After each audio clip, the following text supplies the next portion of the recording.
The envelope slid from my numb fingers and fluttered to the kitchen tile like a dead bird. Inside, a bail bond receipt for $47,312. Signed by my wife Elena at 2:14 a.m. 3 nights ago.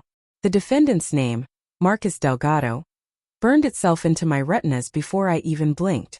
I stood there in the half-lit kitchen, the refrigerator humming like a distant chainsaw. The house smelled of last night's garlic bread, and the faint lavender of Elena's shampoo still clinging to the air. My pulse thumped in my ears louder than the clock on the wall. 47,000. Our emergency fund. The money we'd scraped together for the down payment on the cabin up north. The one she'd circled in red on the realtor's brochure and taped to the fridge like a promise. I heard the garage door grind open. Keys jangled. Her heels clicked across the threshold, then stopped. Javier. Her voice floated in, soft, curious, the same tone she used when she found me staring at the ceiling at 3 a.m. You're home early. I didn't answer. Couldn't. My tongue felt coated in sawdust. She appeared in the doorway, grocery bags dangling from her wrists, cheeks flushed from the October wind. Her dark hair was twisted into a knot, loose strands framing the face I'd kissed every morning for 8 years. She looked normal. Radiant even. The sight of her smiling at me like nothing was wrong sliced deeper than any scream could have. Hey, she said, setting the bags on the counter. I got those little peppers you like for the fajitas. She reached for me, but I stepped back. The smile faltered. What's wrong? I held up the receipt. The paper trembled between us like a white flag soaked in gasoline. Her eyes flicked to it, then to me. The color drained from her face so fast I thought she might faint. Javi. Marcus Delgado, I said. My voice cracked like thin ice. Your ex. The one who put you in the ER with a fractured orbital senior year of college. That Marcus. She opened her mouth, closed it. The grocery bags rustled as her grip tightened. A carton of eggs shifted. One cracked, yolk bleeding through the cardboard. Neither of us moved to clean it. It's not what you think, she whispered. Then enlighten me, Elena. I heard the sneer in my own voice and hated it. Because right now it looks like you drained our life savings to bail out the guy who used to punch holes in walls when you came home late. She flinched. Good. Let her flinch. He called me from county, she said, words tumbling too fast. Said he was innocent this time, grand theft auto, but it was his cousin's car, borrowed without asking. He has a kid now, Javi. A little girl with asthma. If he stayed inside another week. Stop. I pressed my palms to the counter. The granite was cold, grounding. You didn't ask me. You didn't even leave a note. You just took it. All of it. Tears welled in her eyes, but I refused to soften. Not yet. I was going to tell you, she said. Tonight. Over dinner.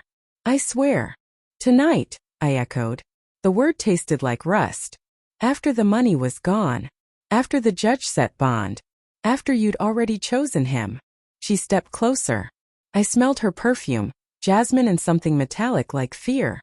I chose us, she said fiercely. If Marcus goes down again, his cousin flips on the whole crew. They know where we live, Javi. They know about the cabin, about your routes to the hospital. I paid to keep us safe. The room tilted. I gripped the counter harder. You're telling me this was protection money? Call it what you want. Her voice cracked. But I slept 3 hours in 4 days imagining masked guys kicking in our door because I did nothing. You weren't here.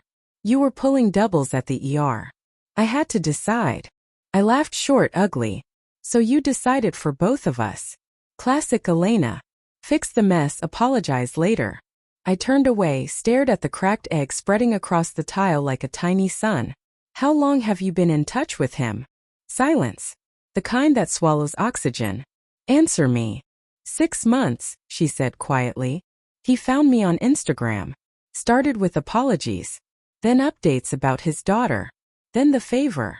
6 months. While I was suturing stab wounds and holding the hands of dying grandmothers, my wife was texting her abuser.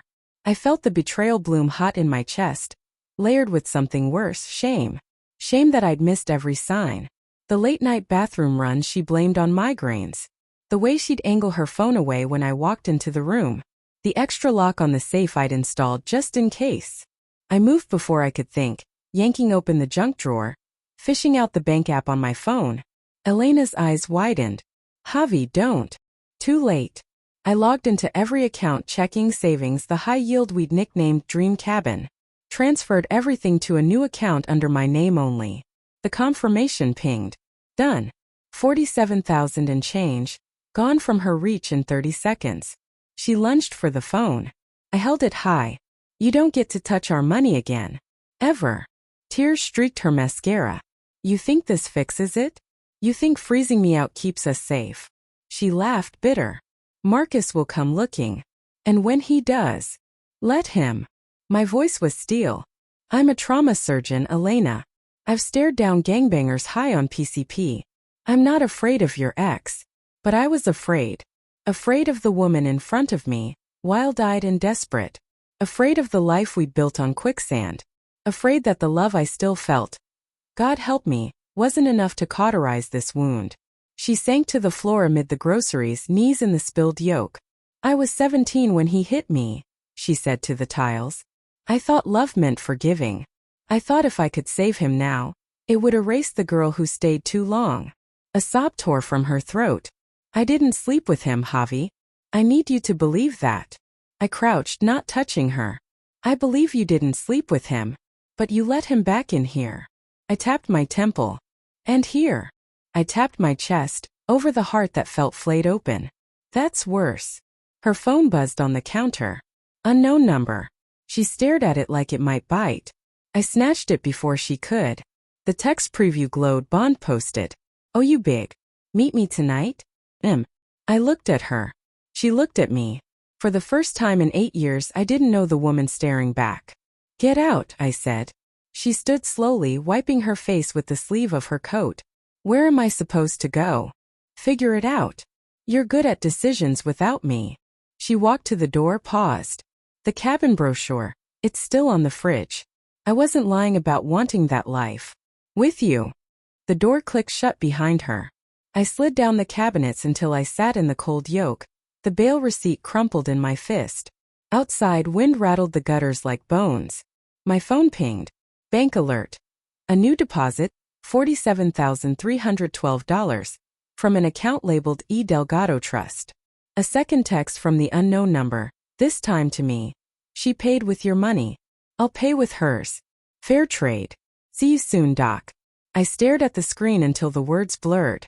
The house was silent now, save for the refrigerator's hum and the slow drip of egg on tile. I closed every account again, this time including the new one.